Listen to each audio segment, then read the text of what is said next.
अब मेन चीज है कि ये तो समझ में आ जाता है, पर तुम बोलोगे कि सर क्वेश्चंस नहीं हो पाते हैं, ठीक है ना, क्वेश्चंस नहीं हो पाते हैं, ठीक है ना, मैं मानता हूं इंटीग्रेशन भी क्या है, समझ तो आ जाता है बट क्वेश्चंस आ जाए तो नहीं हो पाते हैं, वही चीज इसमें है। तो प्रोबेबिलिटी को भी हल्के में मत लेना, 10 मार्क्स की वेटेज लेता है ये, और सीयूईटी में भी बहुत इंपॉर्टेंट है। अब ध्यान से देखो, हम दो बोल निकाल रहे हैं, केस बनेंगे यहाँ पर, मान लो कि दोनों के दोनों बोल व्हाइट आ जाए तो उसको कितने 1000 रुपीज मिलेंगे ना, एक तो ये केस बनेगा। एक बन सकता है कि मान लो कि 1 रेड आ जाए और 1 व्हाइट आ जाए, तो उस केस में उसको 700 रुपीज मिलेंगे। या ऐसा हो सकता है कि दोनों के दोनों रेड आ जाए, उसकी किस्मत बहुत खराब हो, तो उसको 400 रुपीज मिलेंगे। क्या इसके अलावा कोई और केस बन सकता है? एटमोस्ट का मतलब होता है ज्यादा से ज्यादा 2, ज्यादा से ज्यादा 2 घंटे पढ़ेगा वो, यानी कि ऐसा भी हो सकता है कि वो बिल्कुल भी ना पढ़े तुम्हारी तरह, ऐसा भी हो सकता है कि 1 घंटा ही पढ़े, ऐसा भी हो सकता है कि 2 घंटे पढ़ ले। देखो जितना ही मैंने बताया क्या था कि जितना ही इंपॉर्टेंट कैलकुलस है बोर्ड्स के लिए और सीयूईटी के लिए, उतना ही समझ लो इंपॉर्टेंट ये चैप्टर है प्रोबेबिलिटी। बिल्कुल हल्के में मत लेना इसको, क्वेश्चंस बहुत घुमा के पूछे जाते हैं बोर्ड्स में भी और सीयूईटी में भी आएंगे, है ना। ये 4 टॉपिक्स हमने पढ़ने हैं, प्रोबेबिलिटी, बाइनोमियल, इसको वैसे पॉइजन बोल देते हैं बट इसका वैसे फ्रेंच नेम है, पॉइसन बोलते हैं इसको, बट हम शॉर्ट में पॉइजन बोल देते हैं क्योंकि फ्रेंच वर्ड है ये, फ्रेंच मैथमेटिशियंस थे, इनके बारे में बात बाद में होगी, ठीक है ना। अब क्या इसमें से ऐसा कुछ है कि जिसमें से एग्जाम में क्वेश्चन नहीं आता? ऐसा नहीं है, ठीक है ना। सब में से एग्जाम में क्वेश्चन देखा गया है। इस बार के सैंपल पेपर में तो नॉर्मल डिस्ट्रीब्यूशन से अब तक कम आ रहा था, बट इसमें से अब की बार एक 4 नंबर की केस स्टडी आई है, ठीक है ना। बल्कि ये दोनों टॉपिक फिर भी इजी हैं, इसमें ज्यादा क्वेश्चंस घुमा के नहीं आते हैं, बट ये दोनों टॉपिक्स में क्वेश्चंस घुमा के आते हैं। तो मैंने बहुत अच्छे अच्छे क्वेश्चंस पिक करे हुए हैं, ठीक है ना, काफी अच्छे क्वेश्चंस ही लिए हैं मैंने, और अगर वो कवर कर लिए तो फिर तो अगर वो समझ में आ गए ना, समझ में आना इंपॉर्टेंट है, फिर कर लोगे सारे क्वेश्चंस, ठीक है ना। तो सीधे हम स्टार्ट करते हैं इसका प्रोबेबिलिटी डिस्ट्रीब्यूशन का ही फर्स्ट टॉपिक जो है, ठीक है ना। थोड़ी सी थ्योरी पढ़ेंगे फिर डायरेक्ट क्वेश्चन पे आएंगे, क्योंकि इसमें कोई बहुत लंबे चौड़े फॉर्मुलेस वगैरह नहीं होते हैं कैलकुलस की तरह, बट है ये बहुत important. Random variable, probability distribution में एक वर्ड हम पढ़ते हैं रैंडम वेरिएबल, ठीक है ना। सब कुछ इसी वर्ड से है, जैसे हम प्रोबेबिलिटी डिस्ट्रीब्यूशन जो बनाते हैं वो रैंडम वेरिएबल का बनाते हैं, मीन या वेरिएंस भी निकालते हैं वो रैंडम वेरिएबल का होता है, प्रोबेबिलिटी डिस्ट्रीब्यूशन का नहीं होता, वो चीज याद रखनी है। रैंडम वेरिएबल की पहले छोटी सी डेफिनेशन देख लो क्या कहता है ये। A variable which denotes all the outcomes of a random experiment is known as a random variable. Random experiment क्या है, 10th में 11th में ये छोटी मोटी टर्म सुनी होगी। रैंडम एक्सपेरिमेंट, कुछ भी हम रैंडमली एक्सपेरिमेंट कर रहे हैं, ठीक है ना, वो उसके अंदर सारे आउटकम्स लिख दो, वो रैंडम वेरिएबल है। जैसे मैंने एक कॉइन को टॉस किया, क्या क्या आया, हेड और टेल आया, वो हेड और टेल जो आउटकम्स आ रहे हैं वो रैंडम वेरिएबल है, ठीक है ना। Random variable is generally denoted by this, इसको कैपिटल एक्स से या फिर एक्स आई से डिनोट कर सकते हो। यहां पर आ जाओ, एक छोटा सा एग्जांपल लिया है, एक डाई को रोल किया है एक बार, क्या क्या पॉसिबिलिटी है, या तो 1 आ जाए, 2 आ जाए, 3 आ जाए, 4 आ जाए, 5 आ जाए, 6 आ जाए, ये क्या है, ये रैंडम वेरिएबल है, कैपिटल एक्स, ठीक है। अब इसकी प्रोबेबिलिटी है तो 1 आने की प्रोबेबिलिटी 1/6, 2 आने की 1/6, 3 आने की 1/6, सबकी प्रोबेबिलिटी यही होती है, ठीक है ना। ये प्रोबेबिलिटी आई है किसकी, इन रैंडम वेरिएबल्स की, और ये जो टेबल मैंने बना दी इसको ही बोलते हैं प्रोबेबिलिटी डिस्ट्रीब्यूशन। तो प्रोबेबिलिटी डिस्ट्रीब्यूशन किसका बना, रैंडम वेरिएबल का बना, ठीक है। ये क्या, सिग्मा का साइन है, सम ऑफ px, मतलब इन प्रोबेबिलिटी का सम, ये सारी प्रोबेबिलिटी का सम 1 हो सकता है, क्योंकि हमें पता है ना कि 1 से ज्यादा सम होता ही नहीं है प्रोबेबिलिटी का, तो और इसको हम डिनोट करते हैं px से, ठीक है ना। तो इतनी चीज समझ आई है, ये डेफिनेशन और ये चीज समझ आई है, तो मुझे बताओ फिर मैं आगे चलूं।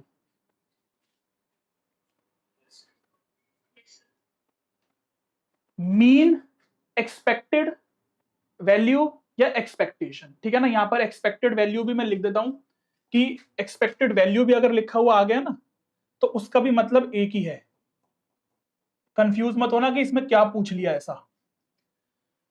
देख लो यहां पे लिखा है मीन, रैंडम वेरिएबल का निकाल रहे हैं, एक्सपेक्टेशन को ही मीन बोलते हैं, एक्सपेक्टेड वैल्यू का मतलब भी मीन ही होता है। इसको डिनोट करते हैं इस तरीके से, ई ब्रैकेट में एक्स और म्यू, म्यू से भी डिनोट करते हैं, ठीक है ना। तो मीन हो गया ये। फॉर्मूला क्या होता है, बिल्कुल सिंपल फॉर्मूला है, जो भी हमारा ये x होगा रैंडम वेरिएबल, इनकी क्या प्रोबेबिलिटी आ रही है, उन दोनों की आपस में मल्टीप्लाई करवा दो ये, और फिर इसका सम कर दो, वो हमारा मीन आ गया। बिल्कुल बेसिक सा फॉर्मूला है, ठीक है ना। तो प्रोबेबिलिटी डिस्ट्रीब्यूशन का मीन नहीं निकालते हैं, एक्चुअल में हम रैंडम वेरिएबल का मीन निकालते हैं, इसमें बहुत कंफ्यूजन होती है। तो सबसे पहले रैंडम वेरिएबल हमने समझा, फिर प्रोबेबिलिटी डिस्ट्रीब्यूशन क्या है, ये एक टेबल है जिसके अंदर हम इसको लिखते हैं ना, वो ही है प्रोबेबिलिटी डिस्ट्रीब्यूशन, और इसका ही हम मीन निकालते हैं। तो ये वर्ड्स याद रखना, मीन या फिर एक्सपेक्टेशन या एक्सपेक्टेड वैल्यू, सबका मतलब एक ही है कि वो मीन पूछ रहा है निकालने के लिए। कैसे निकालते हैं वो मैंने समझा दिया। वेरियांस पर आ जाओ। वेरियांस को इस तरीके से डिनोट कर, देखो यहां पर भी वेरियांस रैंडम वेरिएबल का है, डिनोट करते हैं इस तरीके से। ये सब यहां पर मैंने लिख दिया हुआ है कि शॉर्टकट किस तरीके से भी आप एग्जाम में लिख के आ सकते हो, मार्क्स मिल जाएंगे, तो आपको पता होना चाहिए, ठीक है ना। चलो कैसे निकालते हैं वेरियांस वो भी देख लेते हैं। ये लिखे हैं मैंने, वही प्रीवियस वाला एग्जांपल ही लिया है कि ये रैंडम वेरिएबल है, बेसिक सा एग्जांपल से समझाया है पहले। फिर ये प्रोबेबिलिटी है। अच्छा अच्छा वेरियांस निकालने का ना दो तरीके हैं, दोनों तरीके बता रहा हूं, बट तुम्हें जो फॉलो करना है वो भी बता दूंगा, जो ज्यादा बेटर है और ईजी है। सबसे पहले तो ये देख लो, एक्स माइनस म्यू का होल स्क्वायर, म्यू मतलब मीन, वेरियांस निकालने के लिए भी मीन तो निकालना ही पड़ेगा, ठीक है ना। उसके बाद एक्स माइनस म्यू का स्क्वायर, यानी कि एक्स क्या है, ये 1 में से माइनस किया म्यू, म्यू कितना था, ये 3.5 आया था ना, अभी पीछे जो निकाला था हमने 3.5 आया था, इसका स्क्वायर करेंगे, सॉरी 1 में से माइनस करेंगे 3.5 को, फिर उसका स्क्वायर करेंगे, तो ये आंसर आ जाएगा। बस इस तरीके से सारे सॉल्व करेंगे, एक बार x की जगह 1 रखेंगे, एक बार 2 रखेंगे, एक बार 3 रखेंगे, मीन में से माइनस करके उसका स्क्वायर करते रहेंगे, ये निकल के आ जाएगा। उसके बाद इस रो की, सॉरी इस कॉलम की फिर px से मल्टीप्लाई करनी है, जो प्रोबेबिलिटी निकली थी ना, इससे मल्टीप्लाई करोगे तो ये एक नया कॉलम बन जाएगा। इसका सम जो आएगा ना, ये लास्ट वाले कॉलम का जो सम आएगा वो होगा हमारा वेरियांस। ये आया सॉल्व करके आंसर। ये तो एक मेथड है, ठीक है ना, बट थोड़ा सा लेंथी है, कैलकुलेशन हार्ड हो जाएगी। दूसरा मेथड जो एग्जाम में एमसीक्यू में भी क्वेश्चन पूछ लिया जाता है, तो ये वाले फॉर्मूले पर एमसीक्यू क्वेश्चन भी आता है, इस फॉर्मूले को अच्छे से लर्न कर लेना, एमसीक्यू क्वेश्चन पूछा गया है, पूछ लिया जाता है कई बार। ई एक्स का स्क्वायर, ध्यान से देखना दोनों में डिफरेंस है, इसका मतलब होता है मीन, ये तो मीन है, मीन का स्क्वायर है ये तो, और ये क्या है, ये एक्स का स्क्वायर करके उसका सम है, ठीक है ना। अच्छा ये निकालते कैसे हैं, ये निकालने का तरीका है ये कि x और px की मल्टीप्लाई करके जो हमारा आया था ना, सॉरी यहां पर उल्टा लिख दिया, उल्टा हो गया, यहां पर ये आएगा, यहां पर इसे ठीक कर लेना, ठीक है ना। ये एक्स स्क्वायर है और px है, एक्स स्क्वायर मतलब इस x की का स्क्वायर करके फिर इस px से मल्टीप्लाई करेंगे तो हमारा ये निकल के आ जाएगा, ये चीज यहां पुट करेंगे, मीन के स्क्वायर से माइनस कर देंगे तो वेरियांस आ जाएगा। तो ये वाला मेथड और ये वाला फॉर्मूला ज्यादा इजी है कंपैरेटिव, ये वाला मैंने दोनों लिखवा दिए हैं, आपके चॉइस है, जिस मर्जी से करो, ठीक है ना। बताओ इतनी चीज समझ आ गई। अब मेन चीज है कि ये तो समझ में आ जाता है,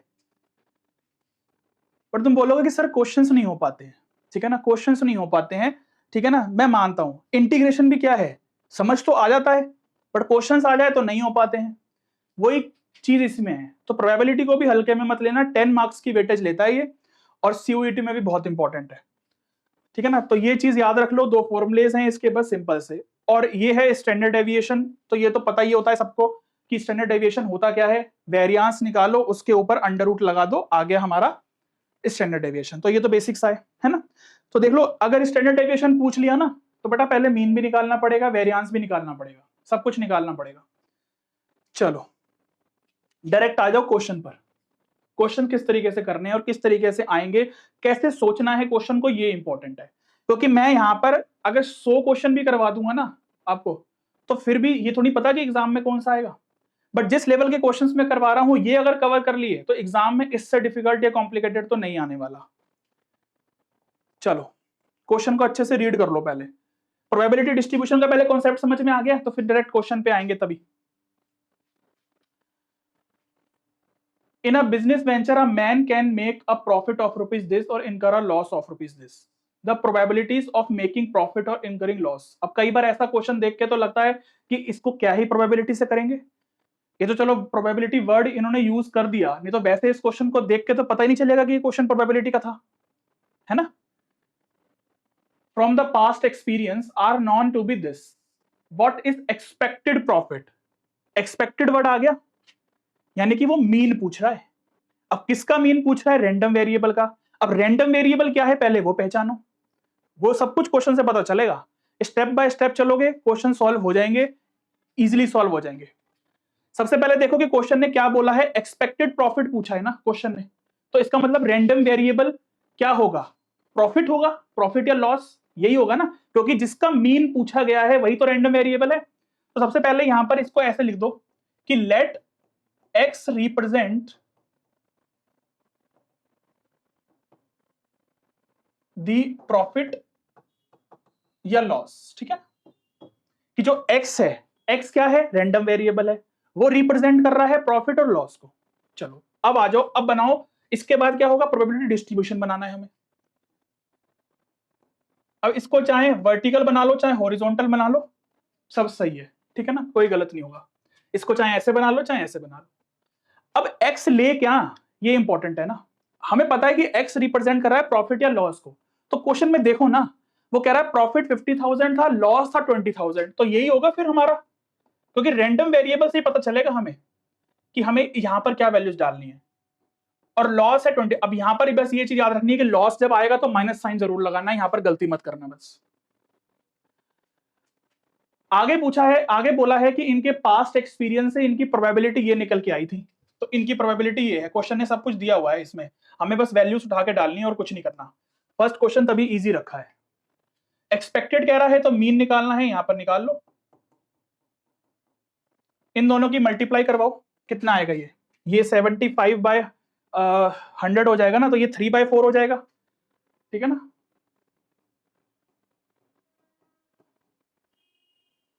सॉल्व करके बताओ मुझे आंसर कितना आएगा इसका, और ये माइनस का 20,000 है, नहीं तो फिर मुझे कैलकुलेटर लेके बैठना पड़ेगा जिससे कि हमारा टाइम बचे। फटाफट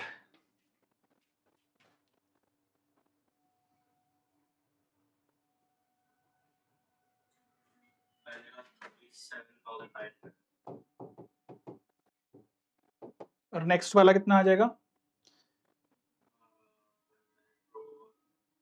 5,000 आ जाएगा, लेकिन ये माइनस में आएगा, ये चीज याद रखनी है।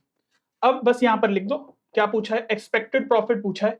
एक्सपेक्टेड प्रॉफिट होता क्या है, मीन होता है, और मीन का फॉर्मूला होता है सम करना है हमें इनका, तो सम कर लो बस, 37,000 प्लस में 5,000, क्योंकि ये माइनस का है तो माइनस होएगा, दोनों को माइनस कर लो, आंसर आ जाएगा 32,500 रुपीज में, ये हमारा एक्सपेक्टेड प्रॉफिट होगा। हो गया क्वेश्चन सॉल्व, ठीक है ना। ऐसे क्वेश्चंस 1 मार्क्स में 2 मार्क्स में पूछ लिए जाते हैं, कोई बड़ी बात नहीं है, ठीक है ना, आ जाते हैं ऐसे क्वेश्चन, बट है इस क्वेश्चन में कुछ भी नहीं, समझने का तरीका अच्छा होना चाहिए, बस हो जाएगा क्वेश्चन सॉल्व। समझ आ गया, आगे चलूं, नेक्स्ट पर आ जाओ। A box contain 12 electric lamps of which 5 are defectives. A man select 3 lamps at random. ऐसे क्वेश्चंस बहुत मिलेंगे, एक बॉक्स में से बॉल निकाल रहे हैं, डिफेक्टिव बल्ब्स निकाल रहे हैं, इस तरीके के क्वेश्चंस बहुत पूछे जाते हैं। देखो, दो टाइप के क्वेश्चंस होते हैं 11th में, अगर तुमने प्रोबेबिलिटी अच्छे से नहीं पढ़ी है तो कोई बात नहीं, यहां तो मैं कवर करवा ही दूंगा, बट वैसे विद रिप्लेसमेंट और विदाउट रिप्लेसमेंट ये वर्ड बहुत सुना होगा। अगर क्वेश्चन में नहीं बोला तो हम ये एज्यूम करेंगे कि विदाउट रिप्लेसमेंट की बात हो रही है, अगर क्वेश्चन ने बोला है तो फिर वो मेंशन कर देगा कि विदाउट रिप्लेसमेंट या विद रिप्लेसमेंट, नहीं बोला तो विदाउट रिप्लेसमेंट है, ठीक है ना। अब अगर विदाउट रिप्लेसमेंट का केस होता है ना, उसको हम दो तरीके से कर सकते हैं, तो कॉम्बिनेशन लगा दो या फिर दूसरा मेथड भी बता दूंगा, बट कॉम्बिनेशन से थोड़ा इजी हो जाता है, वैसे करोगे तो कैलकुलेशन हार्ड हो जाती है। मैं दोनों बता दूंगा किसी एक क्वेश्चन में, तुम्हारी चॉइस है किससे करना है। लेकिन जब विद रिप्लेसमेंट की बात आती है तो उस केस में सिनेरियो अलग हो जाता है, उसमें मोस्टली हम कॉम्बिनेशन ही यूज करते हैं, ठीक है ना। वो हमें मेनली उसके क्वेश्चंस हमें बाइनोमियल डिस्ट्रीब्यूशन में मिलते हैं, ठीक है ना। अब यहां पर बोला है कि एक बॉक्स है जिसके अंदर 12 इलेक्ट्रिक लैंप्स हैं, 5 डिफेक्टिव हैं, तो सबसे पहले यहां पर लिख दो कि टोटल लैंप्स कितने हैं, 12 है, ठीक है ना। अब ये तो तुम खुद ही लिख देना, मैं बस इस क्वेश्चन में लिख रहा हूं, बाकी सब मैं नहीं लिखूंगा। नंबर ऑफ डिफेक्टिव लैंप्स कितने हो जाएंगे, वो 5 दे रखे हैं, तो इसका मतलब number of non defective lamps कितने हो जाएंगे? नॉन डिफेक्टिव लैंप्स कितने हो जाएंगे?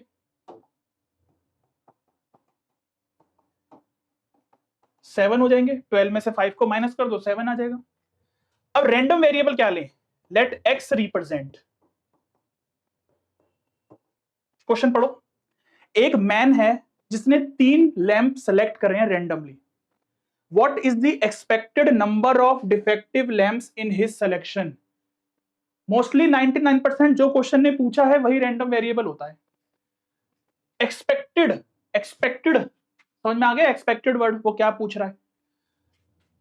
किसका पूछ रहा है? Expected number of defective lamps का, जो हम सिलेक्शन कर रहे हैं ना, नंबर ऑफ डिफेक्टिव लैंप्स। तो let X represents the number of defective lamps. तो मुझे लगता है कि अब ये चीज तो क्वेश्चन को देख के पहचानना इजी हो जाएगा तुम्हारे लिए कि एक्स क्या है। चलो अब बनाओ यहां पर डिस्ट्रीब्यूशन टेबल। अब ध्यान से समझना इस वाली बात को। अगर किसी मैन ने 3 बल्ब रैंडमली निकाले हैं, ऐसा भी तो हो सकता है, क्योंकि हम किसकी बात कर रहे हैं? हम बात कर रहे हैं नंबर ऑफ डिफेक्टिव लैंप्स की। तो हम इसके पॉइंट ऑफ व्यू से सोचेंगे, नंबर ऑफ डिफेक्टिव लैंप्स। सोचो थोड़ा सा, फील करो वो चीज कि मान लो कि मैंने एक लैंप निकाला, देख के नहीं निकाल रहा हूं, बिना देखे निकालना होता है, देख के तो पता ही चल जाएगा ना।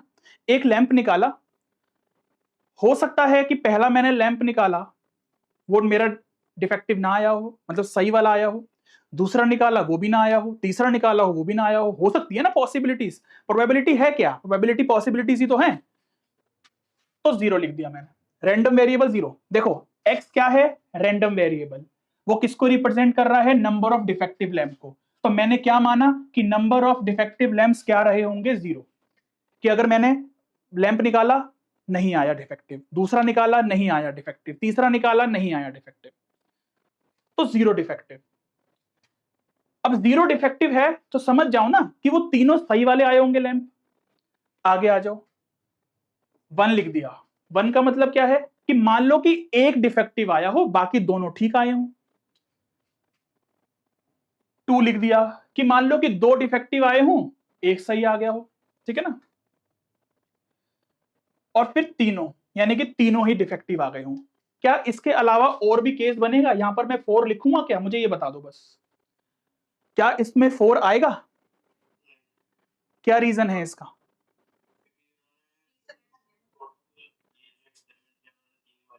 ठीक है, ये चीज समझ आ गई, बस ये चीज भूलना नहीं है। ठीक है ना? अब आगे आ जाओ। मैं इसको, चलो इसी क्वेश्चन को मैं कॉम्बिनेशन से भी बता रहा हूं और बिना कॉम्बिनेशन के भी बता दूंगा। ठीक है ना? आगे वाले क्वेश्चंस तुम्हारी जैसी मर्जी है, जैसे कहोगे वैसे करवा दूंगा।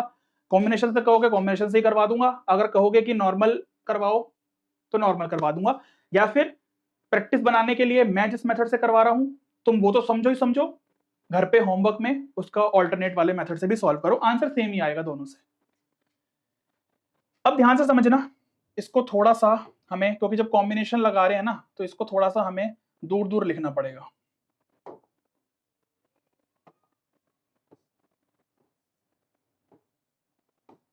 चलो ये दिख रहा है 3 वाला।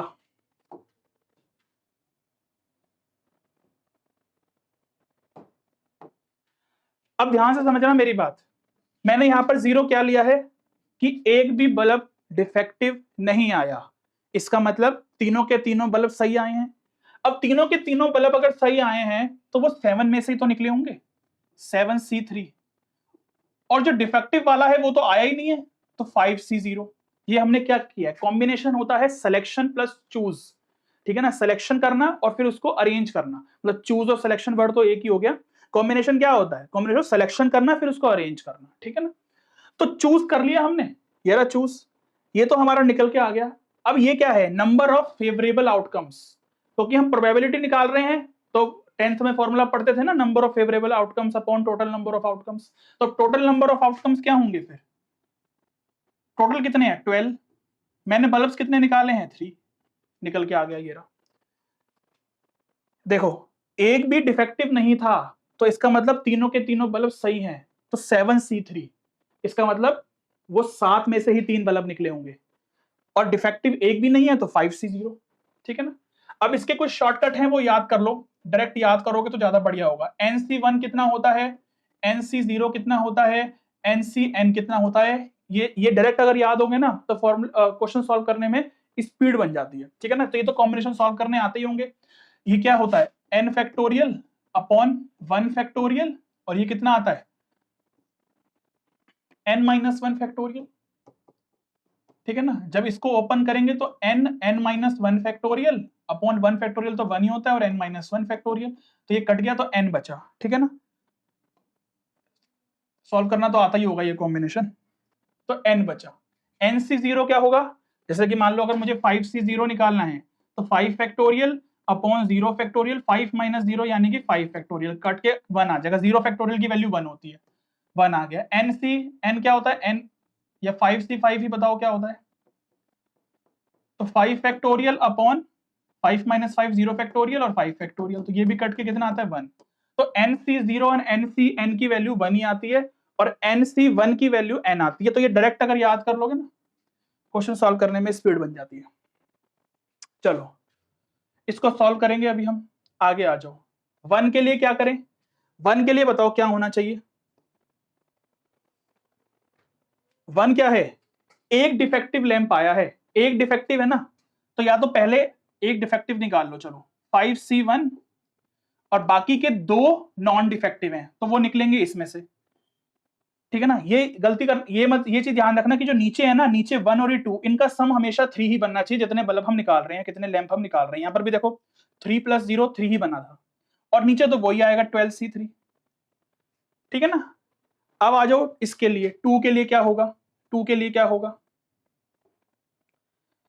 अब 2 डिफेक्टिव हैं तो पहले 2 डिफेक्टिव निकाल लो 5 में से, बाकी फिर एक नॉन डिफेक्टिव आएगा और टोटल अपना वही है 12C3, ठीक है ना। अब 3 वाले के लिए, अब मैं यहां कर देता हूं 3 वाले का ना, यहां पर कर देता हूं, नीचे जगह नहीं है, या इसको ऐसे करते हैं, रुको। क्या ये समझ आ रही है, मुझे बताओ बात।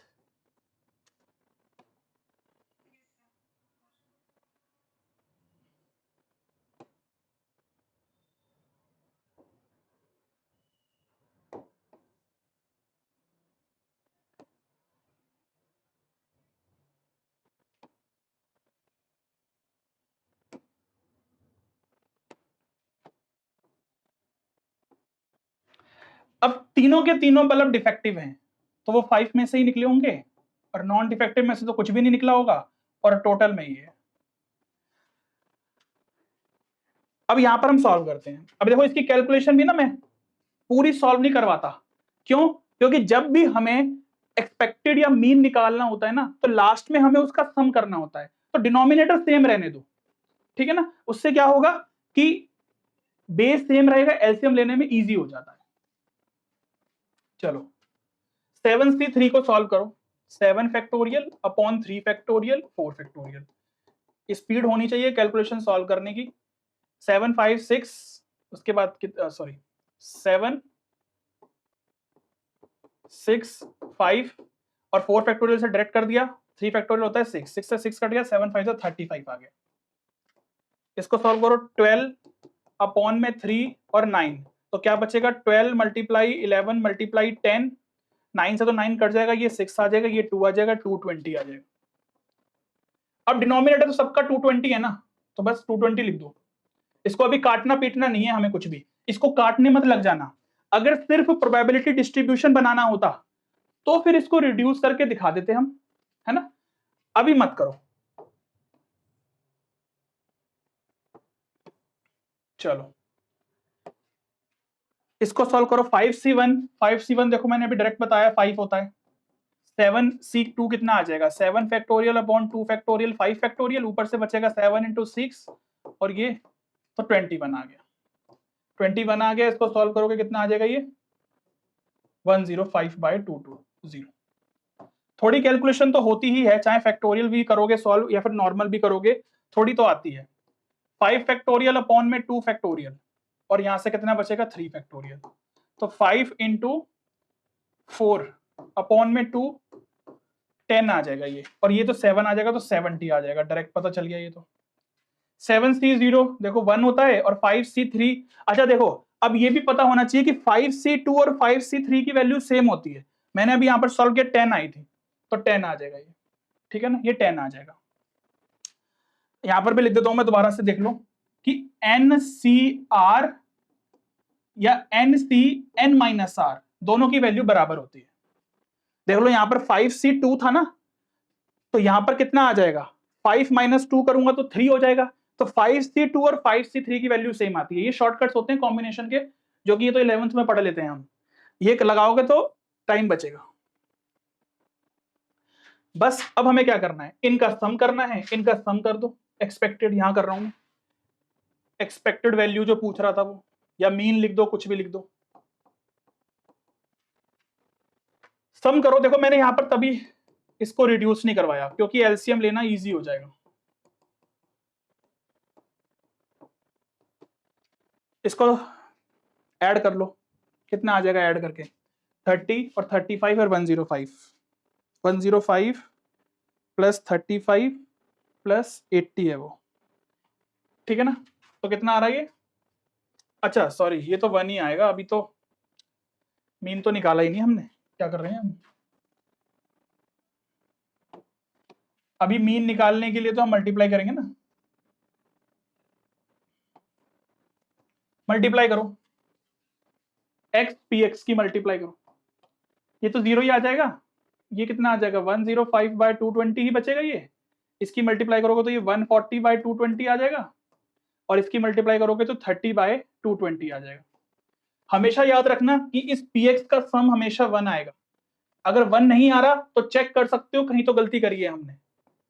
तो मीन निकाल लो, 100 तो छोड़ ही दो, प्लस 140 प्लस 30 अपॉन में 220, सॉल्व कर लो कितना आ गया, 105 प्लस 140 प्लस 30, ठीक है ना, 275 अपॉन 220, पॉइंट में निकाल के छोड़ देना,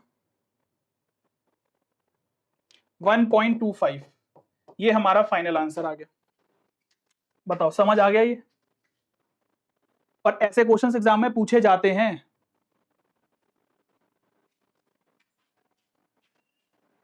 आ गया समझ। अब इसको दूसरे मेथड से भी बता देता हूं, एक बार देख लो पहले। इसी क्वेश्चन को बता रहा हूं दूसरे मेथड से, ज्यादा लंबा नहीं खींचूंगा, समझ तो गई हो ना बस।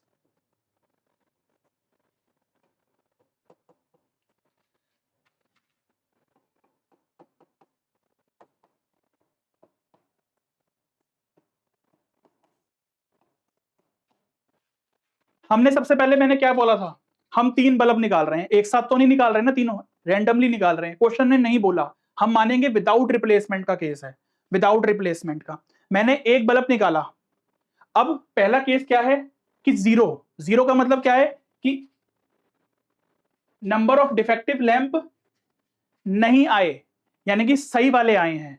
तो इसका मतलब जब मैंने पहले बल्ब निकाला तो मेरा सही वाला आया, उसकी प्रोबेबिलिटी क्या होगी, एक बल्ब निकालने की सही वाले की प्रोबेबिलिटी होगी 7/12, ठीक है ना। देखो यहां पर लिख रहा हूं मैं, इस तरफ लिख रहा हूं कि डिफेक्टिव बल्ब की प्रोबेबिलिटी 5/12 रहेगी और नॉन डिफेक्टिव बल्ब की प्रोबेबिलिटी 7/12 रहेगी। ये तो पता ही है ना, ऐसे ही निकालते हैं प्रोबेबिलिटी को। चलो मल्टीप्लाई, क्योंकि अभी एक ही केस चल रहा है, जब एक ही केस की बात हो रही होती है तो मल्टीप्लाई लगाते हैं। नेक्स्ट क्या होगा, अब एक बल्ब तो मैंने निकाल लिया, उसको निकाल के मैंने साइड रख दिया, दोबारा से अंदर नहीं डाला। इसी यही मतलब होता है विदाउट रिप्लेसमेंट का। सेकंड में नॉन डिफेक्टिव बल्ब ही निकल के आया है, तो अब एक तो नॉन डिफेक्टिव जब निकला था मैंने उसको साइड कर दिया था, तो अब नॉन डिफेक्टिव कितने बचे होंगे, 6 बचे होंगे, तो 6 और टोटल में 11, क्योंकि एक बल्ब तो साइड हो गया ना। अब तो उस बॉक्स के अंदर 11 ही रह गए, आगे आ जाओ। अब उसको भी साइड रख दिया, अब बॉक्स के अंदर 10 बल्ब्स रह गए हैं और मुझे निकालना है नॉन डिफेक्टिव ही। तो अब वो नॉन डिफेक्टिव भी कितने बचे होंगे, 5 बचे होंगे ना। इसको सॉल्व करो, इसको सॉल्व करो, कितना आएगा ये 765, 7 × 6 × 5 210 अपॉन में ये कितना आएगा 12 × 11 × 10, इससे ये कट गया 21 बाय ये आ रहा है, इसको जरा कट करेंगे हम 3 से कट करो इसे जरा एक बार, तो ये आएगा 7/44। फर्स्ट का आंसर आ रहा है 7/44। आंसर मैच करवाने के लिए सॉल्व करा है ये मैंने। अब यहां आ जाओ, 35/220 आया था, इसको कट करो 7 से, 5 से या 5 से कट करो, 5 से कट करोगे तो 7 आएगा, नीचे 44 आएगा। आ गया आंसर सेम? बताओ, समझ आ गई बात? तो ये था कॉम्बिनेशन, ये इजी पड़ता है, अगर समझ में आ गया तो ये इजी है। इसमें थोड़ी सी डिफिकल्टी होगी, पहला वाला केस तो चलो इजी था, बट आगे डिफिकल्टी हो सकती है, इस वजह से वो भी समझ लो। अब 1 एक डिफेक्टिव निकल के आया है, यानी कि बाकी के जो 2 हैं वो नॉन डिफेक्टिव आए हैं। चलो मान लो मैंने एक बल्ब निकाला, पहला ही मेरा डिफेक्टिव आ गया, ठीक है ना, पहला ही डिफेक्टिव आ गया, तो उसकी प्रोबेबिलिटी कितनी होगी? 5/12 मल्टीप्लाई, डिफेक्टिव आ गया, ठीक है, मैंने साइड कर दिया, रख दिया। अब अंदर 11 बचे हैं, लेकिन एक ही डिफेक्टिव आया ना, बाकी के 2 तो नॉन डिफेक्टिव आएंगे। अब नॉन डिफेक्टिव आएंगे तो अगर मुझे अब एक नॉन डिफेक्टिव बल्ब निकाला है मैंने अगर, तो उसकी प्रोबेबिलिटी क्या होगी? 7/11 आएगी, ये तो पता है ना 11 आएगी। नेक्स्ट में क्या आएगा? 6/11 आएगा। क्यों आएगा 6/11? क्योंकि दूसरा भी तो नॉन डिफेक्टिव है, और नॉन डिफेक्टिव जब मैंने दूसरी बार में बाहर निकाल दिया था, तो नॉन डिफेक्टिव अब 7 में से 6 रह गए, तो उसकी प्रोबेबिलिटी 6/11। क्या ये चीज समझ आ गई?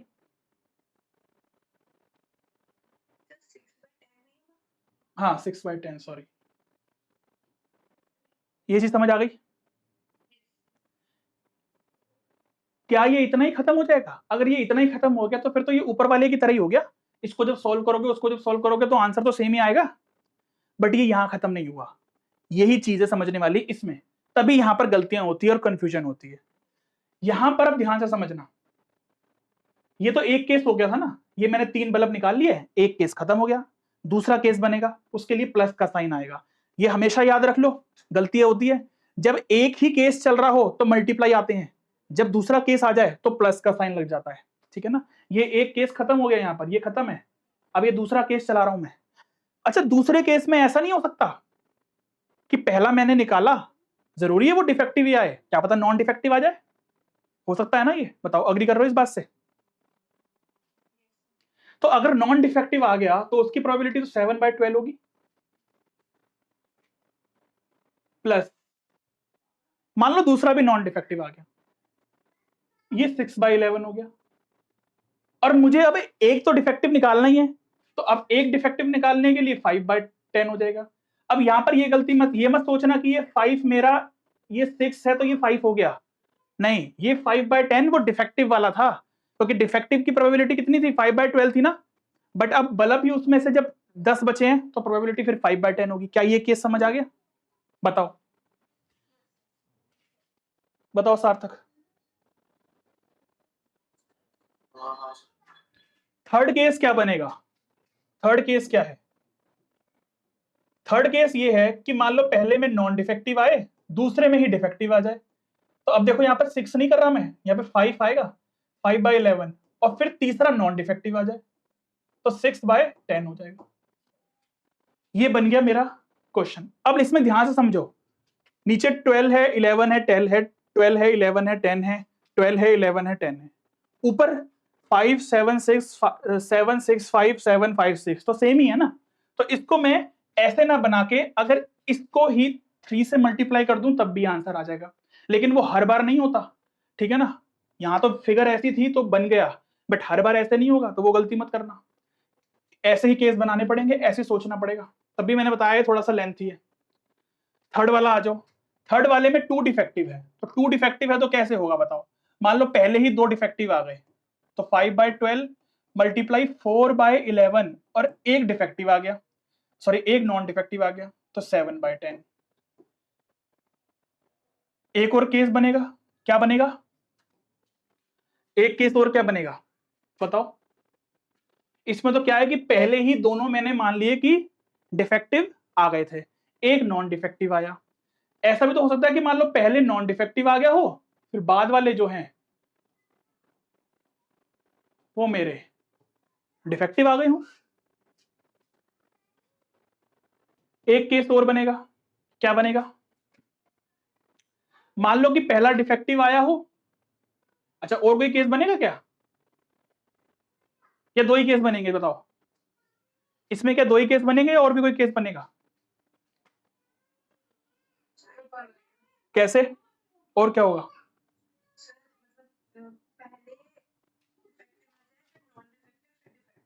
पहले डिफेक्टिव आ जाए, फिर नॉन डिफेक्टिव आ जाए, और फिर डिफेक्टिव आ जाए, ठीक है ना। इसमें इसको भी सॉल्व करोगे आंसर उसी से मैच हो जाएगा जो पहले आ रहा था। तीनों वाले केस में क्या करें, अब तीनों वाले का तो सिंपल है ना, तीनों वाले में तो हमें ये पता है कि तीनों ही डिफेक्टिव हैं, तो तीनों ही डिफेक्टिव है, तो 5/12, 4/11 और 3/10, इसको सॉल्व करोगे तो आंसर आ जाएगा, ठीक है ना। अब बस वही है कि प्रोबेबिलिटी आ गई, एक्स और इसकी मल्टीप्लाई करोगे तो वो जो कॉलम बनेगा उसका सम करके मीन आ जाएगा। ये हो गया मेथड, हमारा दूसरा वाला मेथड है। अब ये सोच लो कि कौन सा मेथड तुम्हें इजी लग रहा है, बताओ। चलो इस वाले पर आ जाओ, इस वाले क्वेश्चन को देखो, समझो, ध्यान से पढ़ो क्वेश्चन को, पहले क्या बोला है क्वेश्चन ने, अच्छा क्वेश्चन है ये बहुत। देखो सिंपल सिंपल क्वेश्चंस जो है ना वो तो तुम एमएल अग्रवाल से भी कर लोगे, लेकिन मैंने यहां पर इजी, अच्छे, एडवांस सबका मिक्सचर लिया है। Model draw 2 balls from a bag, 2 ball निकाली हैं, बैग के अंदर 3 वाइट हैं, 3 वाइट बॉल हैं और 5 रेड बॉल है। He gets 500 rupees if he draw a white ball, अगर व्हाइट बॉल निकलती है तो उसको 500 रुपए मिलेंगे, और रेड बॉल आती है तो उसको 200 रुपीज मिलेंगे। What is his expectation, expectation मतलब वही एक्सपेक्टेड वैल्यू, मीन पूछ रहा है, किसका मीन वो देखो आगे। If he is asked to pay 400 rupees for participating in the game, अच्छा ये तो अलग है, ये तो अलग है।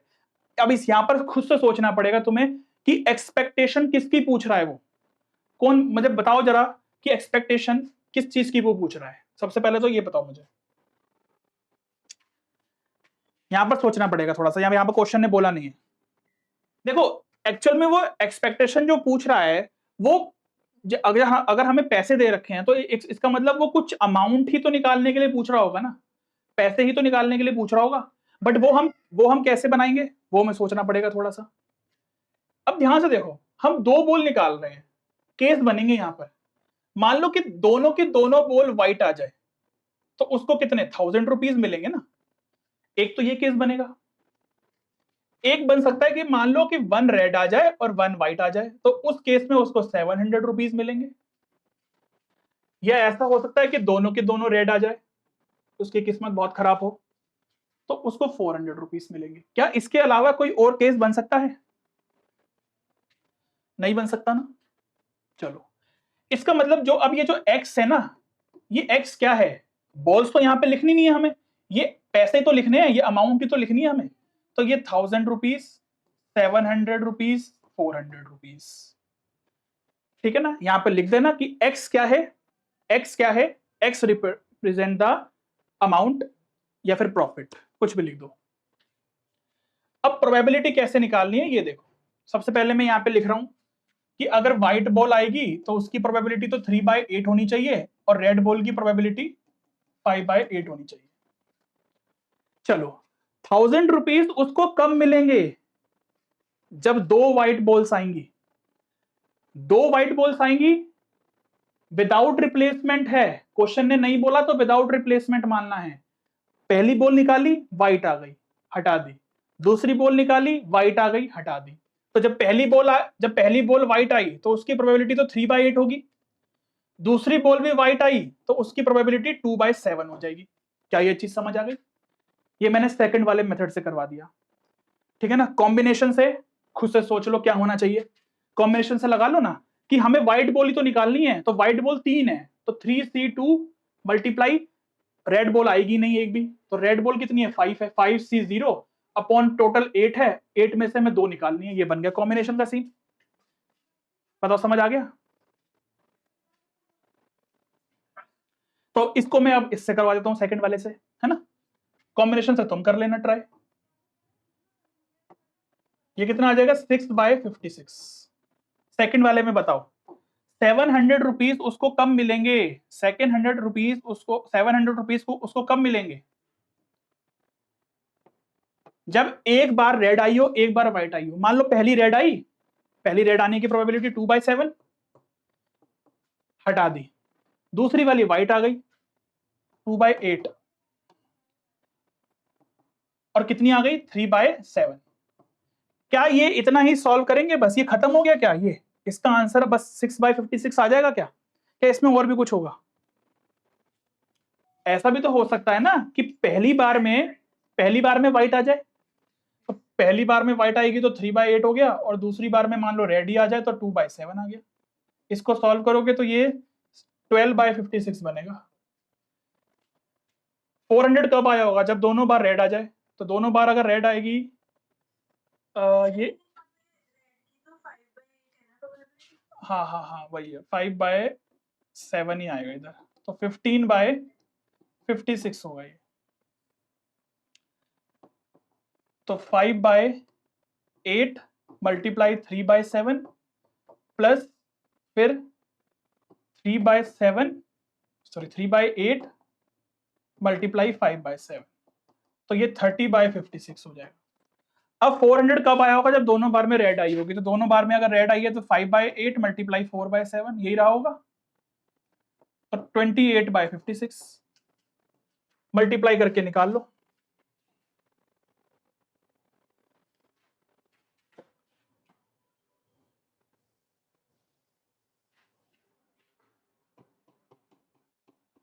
कॉम्बिनेशन से भी आंसर सेम ही आना है। इन दोनों की मल्टीप्लाई करेंगे तो ये आएगा 15,000 डिवाइड बाय 56। इनकी मल्टीप्लाई करवाओगे तो ये आएगा 21,000 बाय 56, और इसकी मल्टीप्लाई करवाओगे तो कितना आएगा,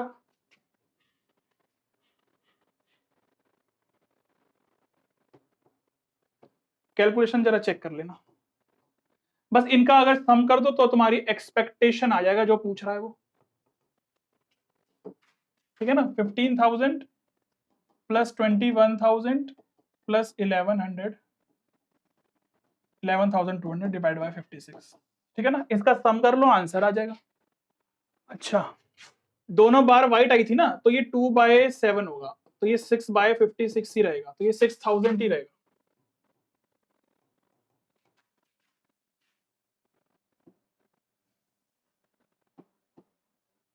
अब देखो जरा कितना आ रहा है, 625 आ रहा है ना, ये रुपीज में है। अब क्वेश्चन का दूसरी लाइन पढ़ो, if he is asked to pay 400 rupees for participating in the game, would he consider it is a fair and participate. क्या मतलब है इस लाइन का?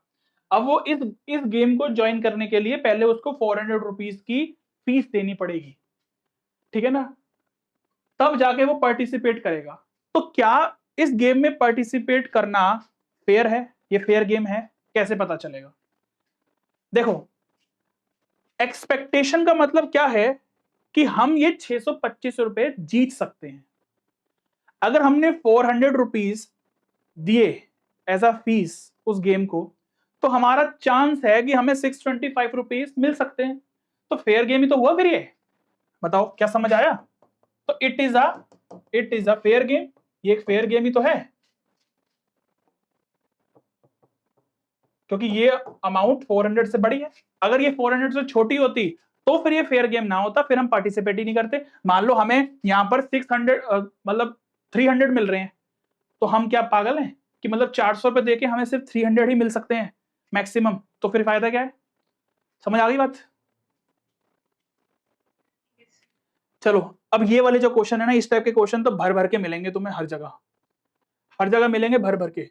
कोई भी सैंपल पेपर उठा लो, पीवाईक्यूज उठा लो, ठीक है ना, कोई भी बुक उठा लो, मिलेंगे ऐसे क्वेश्चंस। और ऐसे क्वेश्चंस आते हैं, भर भर के पूछे जाते हैं, और हर बार आते हैं, 100% आने ही आने हैं। एक नंबर में बने छोटा क्वेश्चन पूछ ले सिर्फ, जैसे ये के की वैल्यू पूछ रहा है ना, ऐसा ही पूछ ले बस। 2 नंबर में भी बन सकता है, 3 नंबर में भी बन सकता है, 4 नंबर में भी बन सकता है, ठीक है ना। तो ये सोच लो कि ऐसे क्वेश्चन बनते हैं और ईजी होते हैं बड़े। अगर ये ऐसे क्वेश्चन एग्जाम में आ गए ना, तो समझ लो कि चांदी चांदी है तुम्हारी फिर तो। ये तो फ्री के नंबर हैं इस टाइप के क्वेश्चंस के। तो बस ये हमें एक प्रोबेबिलिटी ना इस तरीके से बना के दी है, हमें इसको ढंग से अरेंज करके अपने तरीके से बनाना है, फिर के की वैल्यू निकालनी है, फिर जो क्वेश्चन ने पूछा है वो निकालना है, ठीक है ना। चलो, यहां पर सिंपल ऐसे बनाएंगे हम हॉरिजॉन्टल वे में। ये x है, ये px है। क्या क्या वैल्यूज लेनी है हमें x की? तो 0 लेनी है, 1 लेनी है, 2 लेनी है, 3 लेनी है और 4 भी लेनी है। निकालेंगे कैसे? ये प्रोबेबिलिटी दी हुई है इस फॉर्म में। अगर जब 0 होती है तो प्रोबेबिलिटी 0.1 है, लिख दो उठा के। जब 1 होगा तो प्रोबेबिलिटी क्या आएगी? 1 पुट करो, यहाँ पर k आएगा। जब 2 होगा तो 2 पुट कर दो, यहाँ पर 2k हो जाएगा। 3 और 4 के केस में ये आएगा, तो 3 जब पुट करोगे तो कितना आएगा? 5 - 3 करोगे 2 आएगा, 2k हो जाएगा। और 4 जब पुट करोगे तो k आ जाएगा। क्या ये समझ आ गया?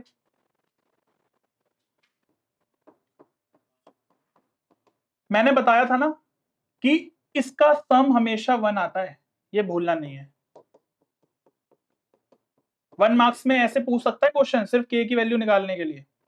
तो 0.1 plus k plus 2k plus 2k plus k equal to 1। इसको सॉल्व कर लो, कितना आ जाएगा? ये 4 5 6 6k इक्वल टू 1 माइनस 0.1, तो 6k इक्वल टू 0.9 हो जाएगा ये। तो k की वैल्यू कितनी आ जाएगी? 0.9/6। इसको सॉल्व करके बताओ कितना आएगा? पॉइंट हटा के नीचे 0 आ जाएगा ना। इसको सॉल्व करके बताओ, 3 से कट कर लो इसको, 3/20 आएगा शायद, है ना?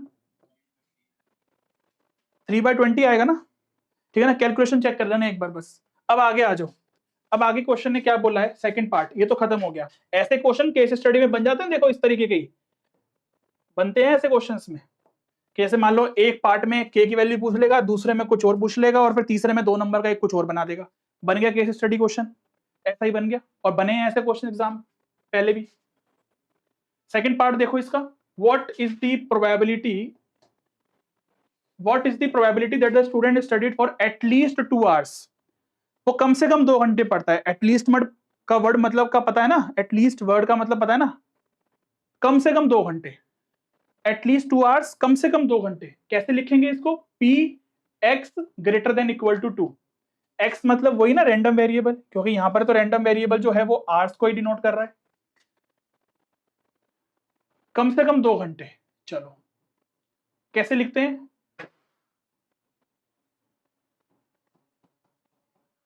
4 तक ही जाएंगे बस, इससे आगे तो क्या ही जाएंगे हम, क्योंकि 4 तक ही तो है बस। एटलीस्ट 2 का मतलब क्या है? कि 2 को भी इंक्लूड करना है। अब P2 की वैल्यू क्या थी? P2 को यहां पर पुट करोगे तो P2 आ जाएगा ना। वो क्या था? 2k था बस। 2k plus 2k plus k, ये कितना आ जाएगा? 5k आ जाएगा। k की वैल्यू यहां पर पुट कर दो जो निकाली है, 3/4 आंसर आ गया। आगे आ जाओ। एग्जैक्टली 2 बोला है, तो एग्जैक्टली 2 आवर्स का मतलब तो P2 पूछ रहा है। P2 क्या था? 2k था, तो 2 मल्टीप्लाई 3/20 यानी कि 3/10। अच्छा, आगे ये बोला है at most 2 hours. At most का मतलब होता है ज्यादा से ज्यादा 2, ज्यादा से ज्यादा 2 घंटे पढ़ेगा वो। यानी कि ऐसा भी हो सकता है कि वो बिल्कुल भी ना पढ़े तुम्हारी तरह, ऐसा भी हो सकता है कि 1 घंटा ही पढ़े, ऐसा भी हो सकता है कि 2 घंटे पढ़ ले। अब P0 का मतलब हो गया 0.1, और 0 पर वैल्यू 0.1 है, 1 पर वैल्यू k है, और इसकी वैल्यू 2k है। ऐसे ही करके दिखाना एग्जाम में, और कुछ अपनी तरफ से ये मत सोचना कि कुछ अलग ही करना है, हमें यही करना है, ऐसे ही करना है।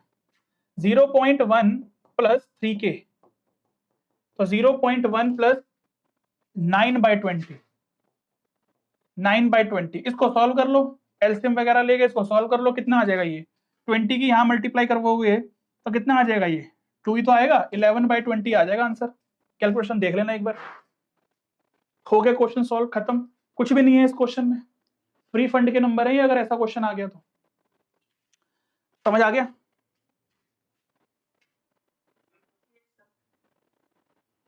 देखो एक और है ऐसा क्वेश्चन, अब ये मैं नहीं करवाऊंगा, तुम होमवर्क में करोगे इसे, ठीक है ना? होमवर्क में करोगे इसे। है कुछ भी नहीं है, साफ देख लो करना क्या है। सिंपल, यहां तो अब बना हुआ है, इस पूरे को इक्वल रखना है 1 के, और वैल्यू निकालनी है। अच्छा, यहां पर देख लो ध्यान से कि क्वाड्रेटिक बनेगी k की फॉर्म में। अब क्वाड्रेटिक इक्वेशन तो सॉल्व करनी तुम्हें आती ही होगी, ठीक है ना? बच्चे तो नहीं हो तुम कि वो चीज में समझाऊंगा। तो k की 2 वैल्यूज निकल के आएंगी। अब ध्यान से समझना कि क्या k की 2 वैल्यूज निकल के आएंगी, अब उसमें से a की वैल्यू रहेगी, बाकी रिजेक्ट होगी। कौन सी रहनी है? हमें ये पता है कि जो k की वैल्यू जो भी निकल के आएगी ना वो हमें यहां पर पुट ही करनी होती है, और ये चीज प्रोबेबिलिटी को शो कर रहा है। और प्रोबेबिलिटी हमें पता है कि जो प्रोबेबिलिटी होती है ना किसी भी इवेंट की, जो प्रोबेबिलिटी होती है वो 0 से बड़ी और 1 से छोटी होती है। 0 भी हो सकती है, 1 भी हो सकती है। 1 से छोटी रहेगी, 0 से बड़ी रहेगी। तो इसका मतलब 0 से 1 के बीच में जो भी k की वैल्यू आ रही होगी वो लेनी है, बाकी दूसरी वाली रिजेक्ट करनी है। बस k निकल के आ गया, फिर तो जो पूछा है निकाल देना, ये चीजें पूछी है निकाल देना, ठीक है ना। फोर्थ वाले पार्ट में ध्यान से देखना, ये पूछा है तो यहां पर कंफ्यूज मत होना कि क्या पूछ लिया ऐसा। 2 से बड़ा 5 से छोटा है और 2 को इंक्लूड नहीं करना है, तो 3 इनइक्वालिटी के साइन तो पता ही है ना कैसे लगाते हैं, और 5 को इंक्लूड करना है। बस यहां से जो वैल्यूज आएंगी वो लिख के k की वैल्यू पुट कर देना, आंसर आ जाएगा। समझ आ गई बात? पढ़ो question. A coin is biased. Coin या तो अनबायस्ड होता है या बायस्ड होता है। अनबायस्ड को हम फेयर कॉइन भी बोलते हैं, जो कि नॉर्मल होता है, जिसमें एक हेड होता है एक टेल होता है। एक बायस्ड कॉइन होता है जो अपनी मर्जी से चल रहा है। यहां पर ये बोला है कि एक बायस्ड कॉइन है, वो ऐसा बायस्ड कॉइन है कि so that the head is 3 times as likely to occur as tail. इस लाइन का मतलब समझ में आता है? बताओ। कि कहने का मतलब ये है कि अगर मैंने एक कॉइन को 4 बार टॉस किया है तो उसमें से 3 बार हेड आएगा, 1 बार टेल आएगा। ऐसा हम क्यों कह रहे हैं? क्योंकि क्वेश्चन बोल रहा है जो कॉइन है वो बायस्ड है। वो कह रहा है कि जो 3 टाइम्स हेड आएगा एज कंपैरेटिवली टेल। तो इस क्वेश्चन को समझने के लिए ना हम ऐसे समझ सकते हैं कि मान लो जो टेल है वो x टाइम्स आ रहा है, ठीक है ना। ये तो मैंने जो 4 कॉइन का एग्जांपल लिया था सिर्फ समझाने के लिए। कुछ भी हो सकता है कि 10 बार कॉइन को टॉस किया, 20 बार कॉइन को टॉस किया, तो हम वो रेशो निकाल सकते हैं ना कि उसमें से जो हेड आ रहा है वो 3 टाइम्स आ रहा है, 3 गुना आ रहा है टेल के कंपैरिजन में। तो मैंने लेट कर लिया कि मान लो कि टेल x टाइम्स आया होगा तो हेड जो है उसका 3x टाइम्स आया होगा। और इसको अगर मैं टोटल देखूं तो 4x ही तो होता है। देखो ना, जब अगर मैं एक बार कॉइन को टॉस करता हूं और नॉर्मल समझता हूं कि एक बार हेड आया एक बार टेल आया, तो क्या होता है? दोनों को ऐड करेंगे तो 2 हो गया ना। वैसे ही मैंने बस ऐड किया इनको। अब यहां पर प्रोबेबिलिटी बताऊंगा मैं। वैसे तो डायरेक्ट भी मैं समझा सकता था इसकी प्रोबेबिलिटी, बट वो डायरेक्ट समझ नहीं आता तुम्हें कि मैंने क्या लिख दिया, इस वजह से ये करके मुझे समझाना पड़ा। चलो अब यहां पर बताओ मेरे को कि हेड आने की प्रोबेबिलिटी क्या होगी? 3x, और टोटल कितना है? 4x, तो 3/4 आ गया। और टेल आने की प्रोबेबिलिटी कितनी होगी? x/4x, यानी कि 1/4। अब मैं डायरेक्ट अगर लिख देता कि हेड आने की प्रोबेबिलिटी 3/4 होगी और टेल आने की 1/4 होगी, तो कुछ बच्चों को समझ में आ सकता था, कुछ को नहीं आता, तो मैंने ऐसे समझा दिया। चलो अब आगे पढ़ो question. If the coin is tossed twice, क्या मतलब है? If the coin is tossed twice, एक कॉइन को 2 बार टॉस किया है। Find the probability distribution of number of tails. Probability distribution किसका बनाना है? नंबर ऑफ टेल्स का। इसका मतलब लेट एक्स रिप्रेजेंट, यहां लिखता हूं जिससे कि फिर यहां पर मुझे टेबल बनानी पड़ेगी ना। Let X represents the number of tails. मुझे पता चल गया कि रैंडम वेरिएबल मुझे क्या लेना है, उसको सॉल्व करते हैं बस आगे। 0, 1 और 2, क्या बस 2 तक ही जाएंगे हम? चलो प्रोबेबिलिटी बताओ, चलो 0 की क्या होगी, सोचो। अब यहां पर ना कॉम्बिनेशन वाला फंडा लगाने मत बैठ जाना, वो बहुत कॉम्प्लिकेटेड कर दोगे, वो डिफिकल्टी भी हो जाएगा। मतलब डिफिकल्ट तो क्या ही होगा, इजी होगा, बट जब जब 2 बार चीजें बोली जाती है, जैसे कि अभी पिछले वाले क्वेश्चन में जब बॉल वाला क्वेश्चन आया तो 2 ही बॉल निकाली थी, तो उसको डायरेक्ट करना इजी हो गया था, ठीक है ना। कार्ड्स वाले क्वेश्चन जब आते हैं ना, कार्ड्स वाले क्वेश्चन अभी आएंगे आगे, कार्ड्स वाला क्वेश्चन, उसमें कॉम्बिनेशन बेटर रहेगा क्योंकि उसमें वैल्यूज बड़ी आती हैं, 52 कार्ड्स होते हैं, ठीक है ना। बाकी चॉइस है तुम्हारी, जैसे करना है वैसे कर लो। मैं यहां पे लिख देता हूं साइड में, अगर 0 का मतलब है कि एक बार भी टेल नहीं आया तो इसका मतलब दोनों बार हेड आया होगा। ये अगर जो केस है इसका क्या मतलब है कि एक बार हेड आया है एक बार टेल आया है। और इसमें दोनों बार में टेल आया होगा, यही तो मतलब है। चलो एक बार भी अगर टेल नहीं आया तो दोनों बार हेड आया होगा, तो 3/4 मल्टीप्लाई 3/4, बिल्कुल ठीक बात है। एक बार हेड आया एक बार टेल आया, इसमें क्या करूं मैं बताओ?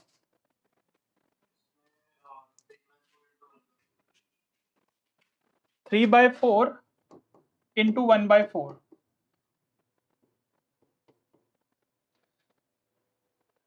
6 होगा, सॉरी 9 नहीं।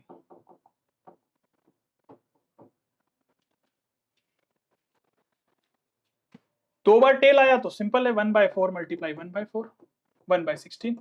अब इस टेबल को मैंने ऐसे बनाया है, आप वैसे बना लेना तो भी ठीक है। अगर ऐसे भी बना के आओगे तो ये नहीं है कि नंबर कटेंगे, नंबर पूरे मिलने हैं। आंसर चेक करने के लिए हम इनका टोटल करेंगे। क्या इनका टोटल हमारा 1 आ रहा है, सम इनका 1 आ रहा है? तो बिल्कुल इनका सम हमारा 1 आ रहा है, इसका मतलब हमारा आंसर सही है। बिल्कुल आंसर 1 नहीं है, आंसर बस यही है, मैंने चेक करने के लिए बताया कि हमने सही निकाला है। ये बन गई हमारी प्रोबेबिलिटी टेबल। इसको ऐसे करके बॉक्स बॉक्स में बंद कर लेना, थोड़ा बहुत जैसे सजाना है वैसे सजा लेना, तुम्हारी मर्जी है। बताओ ये क्वेश्चन समझ आ गया? सबसे इस क्वेश्चन में बस ये स्टार्टिंग में समझने वाली चीज थी, बस ये इंपॉर्टेंट था, ठीक है ना। चलो फिर खत्म करते हैं आज की क्लास, फिर मिलेंगे है ना नेक्स्ट क्लास में।